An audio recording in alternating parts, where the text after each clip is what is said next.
কি বন্ধুরা সবাই ভালো আছেন তো? তো বন্ধুরা, আজকে আমি যে রেসিপিটা আপনাদের সাথে শেয়ার করব সেটা আমাদের এই ঝাড়খণ্ডের খুবই একটা জনপ্রিয় রেসিপি। আর সেটা হচ্ছে ছোলার ঘুগনি। সাধারণত পশ্চিমবঙ্গের লোকেরা মটরের ঘুগনি খেয়ে থাকেন, কিন্তু যদি কোনো দিন আপনারা আমাদের এই ঝাড়খণ্ডের এলাকায় আসেন, স্পেশালি যেরকম কলকাতা থেকে অনেকেই জাসিডি, দেওঘর এগুলো কিন্তু বেড়াতে আসেন, কারণ এখানে রয়েছে সৎসঙ্গ, যেটা হচ্ছে ঠাকুর শ্রী শ্রী অনুকূল চন্দ্রের আশ্রম। আর রয়েছে এদিকে আপনাদের দেওঘরে বাবাধাম। তো যদি কখনো এখানে ঘুরতে আসেন, তাহলে এসে দেখবেন যে এখানে লুচি, কচুরি এগুলো বিক্রিত হয়, মানে বিক্রি হয়, কিন্তু তার ওটার সাথে কিন্তু মটরের ঘুগনি নয়, ছোলার ঘুগনি সার্ভ করা হয়। তো সেই সুস্বাদু ছোলার ঘুগনি কী করে তৈরি করতে হয়, তো চলুন ভিডিওটা আমি আপনাদের সাথে শেয়ার করি।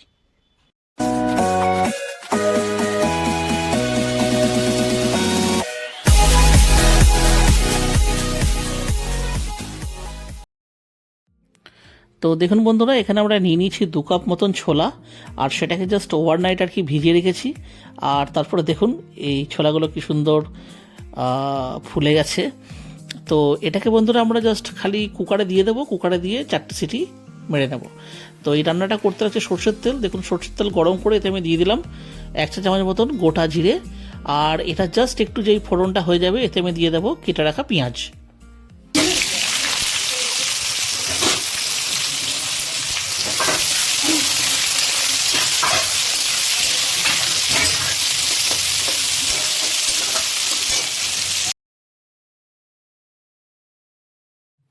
তো দেখুন এখানে একদিকে পেঁয়াজটা ভাজা হচ্ছে, আর একদিকে ছোলাটা এখানে সেদ্ধ হচ্ছে। আর এখানে দেখুন নিয়ে নিচ্ছে কিছু আধ পাকা টমেটো।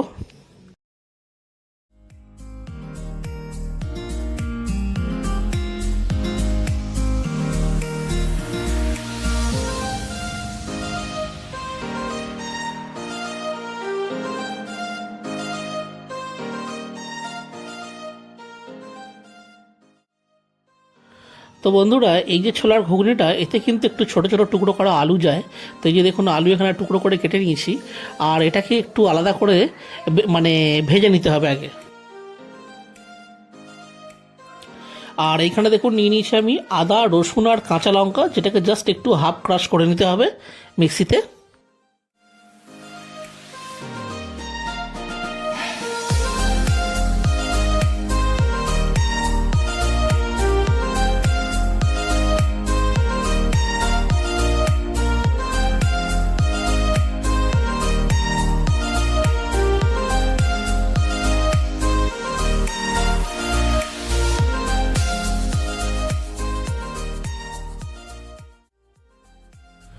তো দেখুন এখানে মোটামুটিভাবে এটা বাটা হয়ে গেছে আদা রসুনটা। আর এবারে এই যে দেখছেন যে টমেটো যেটা কেটে রেখেছি, সেটাকেও কিন্তু পিষে নেবো একটু। তাহলে কি হবে না, যে গ্রেভিটা হবে সেটা একটু গাঢ় হবে। তো দেখুন এখানে পেঁয়াজটা কিন্তু ভাজা হয়ে গেছে, আর এই সময়তে মিশিয়ে দিচ্ছি আদা রসুন বাটা।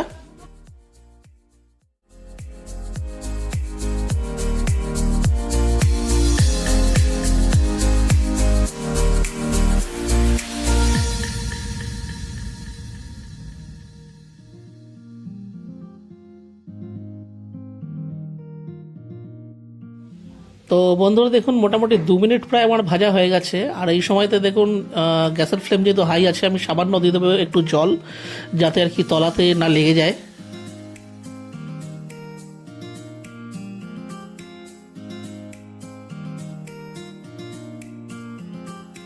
তো দেখুন এই সময়তে আমরা যে টমেটোটা ছিল সেটাকে একটু পিষে নেব মিক্সিতে দিয়ে।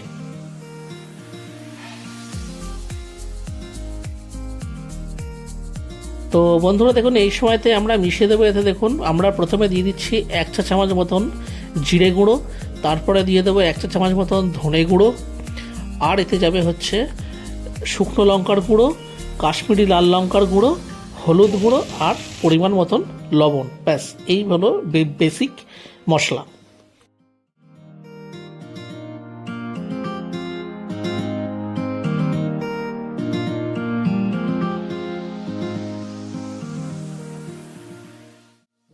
তো দেখুন বন্ধুরা, এখান থেকে আমার প্রায় 10 মিনিট হয়ে গেছে। দেখুন এই সময়তে আমরা দিয়ে দেবো বেটে রাখা টমেটো। বন্ধুরা এটা কিন্তু একদম পাকা টমেটো ছিল না, সামান্য একটু কিন্তু মানে আধ পাকা আধ কাঁচা এরম অবস্থায় কিন্তু একটা টমেটো ছিল। এই ধরনের টমেটোগুলো কিন্তু একটু বেশি টক হয়, সুতরাং আপনার যে ছোলার ঘুগনি যেটা হবে না সেটা দারুণ সুস্বাদু হবে।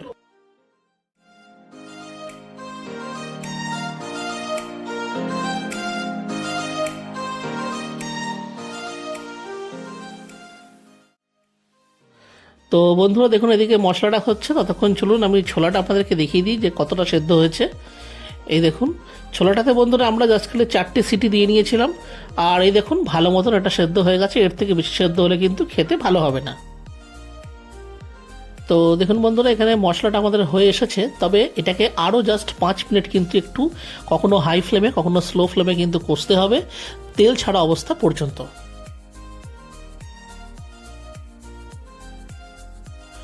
ওয়াও, দেখতে পাচ্ছেন বন্ধুরা কি সুন্দর তেল ছেড়েছে, দারুণ একটা কালার এসছে।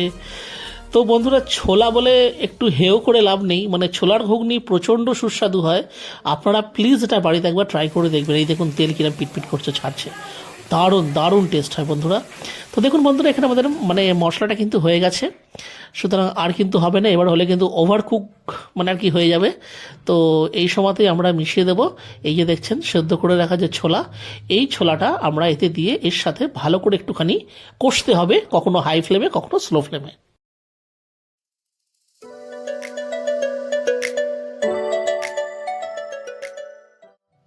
আর বন্ধুরা এদিকে যে আলুর টুকরোগুলো ছিল যেটাকে আমরা নুন হলুদ দিয়ে আলাদা করে একটুখানি ভেজে নিচ্ছিলাম, তো দেখুন এদিকেও এটা কিন্তু ভাজা হয়ে গেছে। এই সময়তে দেখুন আমরা ভাজা যেটা হয়ে গেছে আমরা এতে তুলে নিচ্ছি, আর ছোলাটা যেই একটু কষা হয়ে যাবে তখন ওর মধ্যে আমরা মিশিয়ে দেবো এই ভেজে রাখা আলুগুলো।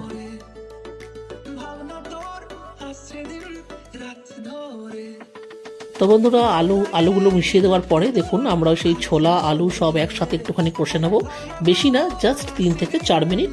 আর তারপরেই এতে আমাদেরকে মানে যাকে বলে না যে মেহনত পে পানি ফের না, এর মধ্যে দিয়ে দেবো আমরা জল, পুরের মতো জল। যেহেতু হচ্ছে ঘুগনি তাই একটু ঝোল তো হবেই, তো এতে আমরা দিয়ে দেবো জল।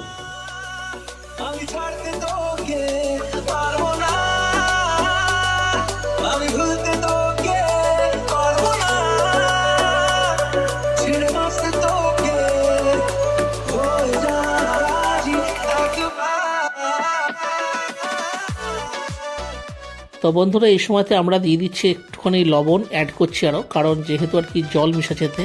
তো আর অবশ্যই কিন্তু একটু নুন মানে আর কি যে লবণটা দিচ্ছেন একটুখানি চেক করে নেবেন আগে যে আরও কতটা লবণের প্রয়োজন হবে। তো সেই মতন ভালো করে মিশিয়ে দিয়ে আর এটাকে কিছুক্ষণ আগে ফুটতে একটু ছাড়তে হবে।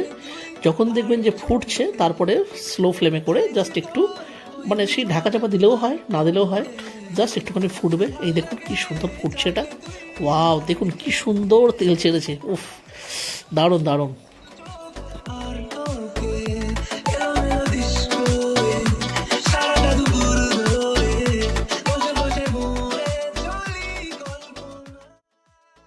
তো বন্ধুরা দেখুন আমরা এই সময়তে মিশিয়ে দিচ্ছি বাড়িতে তৈরি করা আমাদের গরম মশলা, কারণ রান্নাটা আমাদের কিন্তু এখানেই শেষ। এই সময় আমি কিন্তু এটা জাস্ট খালি মিশিয়ে দেবো, দিয়ে গ্যাসের ফ্লেমটা অফ করে দেবো, ব্যাস আমাদের কিন্তু ছোলার ঘুগনি এখানে রেডি। তো বন্ধুরা এই খাবারটা স্পেশালি ঝাড়খণ্ডে লোকেরা কিন্তু যেরকম লুচি কচুরির সাথে খায়, আরও বেশি প্রেফার করে কিন্তু মুড়ি দিয়ে। তো দেখুন বন্ধুরা এটা তৈরি হওয়ার পর এরকম দেখতে লাগে। তো বন্ধুরা ভিডিওটা আমরা এখানে শেষ করছি। যদি ভিডিওটি ভালো লেগে থাকে তাহলে অবশ্যই ভিডিওটিকে একটি লাইক দেবেন। যদি চ্যানেলে কোনো নতুন বন্ধু এসে থাকেন তাহলে চ্যানেলটিকে অবশ্যই সাবস্ক্রাইব করবেন। তাহলে আবার দেখা হচ্ছে অন্য একটা ভিডিওতে অন্য একটা রেসিপির সাথে। তাদের নিশ্চয়ই ভালো থাকবেন, টাটা।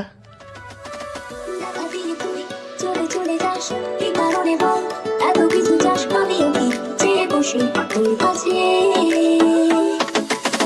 সাদা